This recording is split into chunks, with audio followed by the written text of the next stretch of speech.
At least 24 people died after two boats capsized off the coast of Madagascar in the Indian Ocean, Somalia's government said Sunday. Most of the passengers were young Somalis. It is unclear what their destination was. Many Somali youth embark on dangerous journeys in search of better opportunities abroad.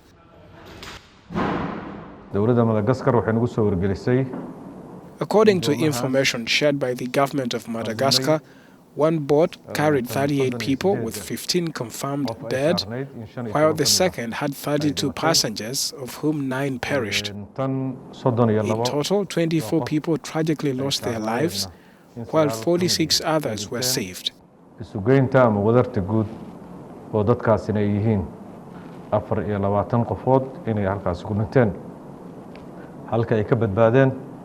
A delegation led by the Somali ambassador to Ethiopia was due to travel to Madagascar on Monday to investigate the incident and coordinate efforts to help survivors. Irregular migration from the Horn of Africa countries is common. The Somali government, particularly its embassy in Addis Ababa, has been actively working over the past 2 days to coordinate efforts to ensure the safety and well-being of the survivors. The